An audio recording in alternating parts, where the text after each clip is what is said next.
నాయుడు గారికి మాత్రం నరాలు తెగిపోయేంత బీపీ, బ్లడ్ ప్రెషర్ ఎంత ఎక్కువ వస్తుందనంటే ఒక్కోసారి నాకే భయం వేస్తుంది, నేను పోతాడేమో అని చెప్పి.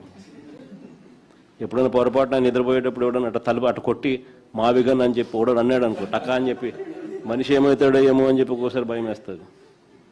నరాలు తెగిపోయేంత బీపీ. అందుకే ప్రశ్నించిన ఏ ఒక్కరిని కేసులు, అరెస్టులు, ఎవరైనా మీరు ప్రశ్నించండి, ఎక్కడైనా కానీ ప్రశ్నిస్తే చాలు కేసులు, అరెస్టులు, భయపెట్టడం. ఇది రొటీన్ చంద్రబాబు నాయుడు గారి పాలనలో. ఇవన్నీ కూడా మనం చూస్తూ ఉన్నాం. అయితే చంద్రబాబు నాయుడు గారికి ఒక్కటి గట్టిగా చెప్పాలి. అయ్యా చంద్రబాబు నాయుడు గారు, ఇప్పుడు ఉన్నది జెన్ జీలో ఉన్నాం, ఆల్ఫా, జెన్ ఆల్ఫా కూడా వచ్చేసింది.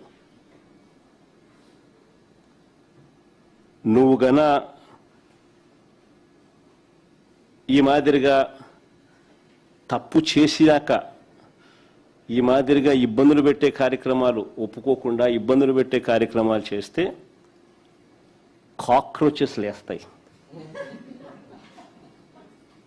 గుర్తుపెట్టుకో చంద్రబాబు అని చెప్తా ఉన్నా.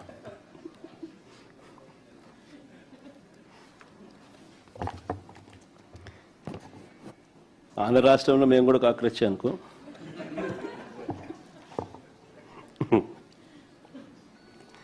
ఇన్ని ఆధారాలు ఉన్నాయి కాబట్టి సిబిఐ దర్యాప్తును అడుగుతా ఉన్నాం. ఇన్ని పక్క ఆధారాలు, సాక్ష్య ఆధారాలతో సహా ఉన్నాయి కాబట్టి సిబిఐ దర్యాప్తును అడుగుతా ఉన్నాం. లోతుగా వెళ్తే మరిన్ని విషయాలు కూడా బయటకు వస్తాయి. విద్యాశాఖ మంత్రి సాక్షాత్తు చంద్రబాబు నాయుడు గారి కొడుకు మంత్రిగా ఉన్నాడు కాబట్టి ఈ తప్పులపై విచారణ చేయడానికి చంద్రబాబు ముందుకు రాడు.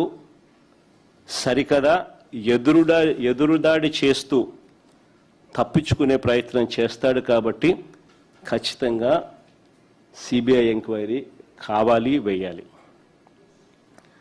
అందుకే ఇన్ఫ్యాక్ట్ వారం రోజుల క్రితం డిఎస్సి అభ్యర్థులంతా కూడా నా వద్దకు వచ్చినప్పుడు వారికి నేను ఒకటే చెప్పాను, వారి తరపున న్యాయ పోరాటంలో ఖచ్చితంగా వాళ్ళ తరపున వాళ్ళకు తోడుగా ఉంటామని చెప్పాం.